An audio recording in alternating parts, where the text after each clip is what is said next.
उत्तर भारत की एक वीरान घाटी में खिरपुर नाम का एक गांव था, जिसे लोग भूला हुआ गांव कहते थे क्योंकि वहां से पूरा गांव अचानक गायब हो गया था और अब बस खंडहर, टूटी हवेलियां और डरावनी खामोशी बाकी रह गई थी। कई दशकों बाद 5 रिसर्च छात्र आरव, रिया, अभिषेक, कव्या और संदीप उस गांव के रहस्य की खोज करने पहुंचे।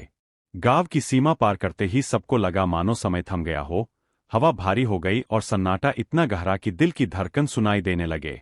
गांव के बीचों बीच एक टूटी फूटी हवेली मिली जहां उन्होंने रात गुजारने का फैसला किया। हवेली के दरवाजे जंग लगे और दीवारें काले धब्बों से भरी थीं, मानो किसी अदृश्य खून की कहानी बयां कर रही हों। रात को अचानक ऊपर से लकड़ी चरमराने की आवाज आई। रिया ने कैमरा क्लिक किया और उसमें धुंधली परछाई आ गई। आधी रात को आरव की नींद टूटी तो उसने किसी को फुसफुसाते सुना, आरव, तू मुझे भूल गया? हमें क्यों छोड़ दिया? कमरे की दीवारों पर खून जैसे लाल धब्बे उभरने लगे और छत से रस्सियों पर लटकते इंसानी साए दिखने लगे। अगले दिन मंदिर की तहखाने में उन्हें एक पुराना ग्रंथ मिला जिसमें लिखा था कि गांव में महामारी फैलने पर लोगों ने एक तांत्रिक की मदद ली थी और उसके कहने पर अपने ही बच्चों की बलि दे डाली। महामारी तो थम गई लेकिन बच्चों की आत्माएं शापित होकर लौट आईं और एक ही रात में पूरे गांव को निगल गईं।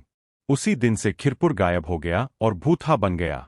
जैसे ही टीम मंदिर से बाहर निकली, चारों तरफ घना कोहरा छा गया और आत्माएं उन्हें घूरने लगीं। सबने एक साथ कहा, हमें क्यों भुला दिया? हमें याद करो, वरना तुम भी यही रह जाओगे। संदीप ने इसे भ्रम कहकर नजरअंदाज किया तो आत्माओं ने उसे पकड़कर वही गायब कर दिया। रिया ने कैमरे से तस्वीरें खींची तो उसमें बच्चों के खून से लथपथ चेहरे आए और तभी कैमरा फटकर टूट गया। अभिषेक घबराकर भागा और हवेली से कूदकर मर गया। उसके चेहरे पर अजीब सी मुस्कान थी जैसे किसी ने उसे जबरन हंसा दिया हो। अब सिर्फ आरव और कव्या बचे। दोनों हवेली के मुख्य कक्ष में पहुंचे तो सामने एक बड़ा शीशा था जिसमें पूरा गांव दिखाई दिया। सब आत्माएं खून भरी आंखों से घूर रही थीं। कव्या ने भगवान को पुकारा लेकिन अदृश्य ताकत ने उसकी गर्दन तोड़ दी। आरव अकेला रह गया और गिड़गिड़ाकर बोला, मैं तो बस सच जानने आया हूं, मेरा कसूर नहीं। तभी एक छोटे बच्चे की आत्मा आई जिसकी आंखों से खून और आंसू दोनों बह रहे थे।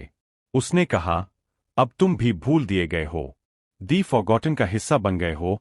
आरव चीखता रहा, पर अगले दिन उसकी टीम ने पाया कि वह गायब था। बस उसकी डायरी बची थी जिसमें आखिरी लाइन लिखी थी, मैं भी अब भुला दिया गया हूं। कहते हैं, आज भी रात को अगर कोई खिरपुर की सीमा पर जाता है तो उसे वही आवाज सुनाई देती है, हमें याद करो, और जो नहीं करता वह भी दी फॉरगॉटन बन जाता है।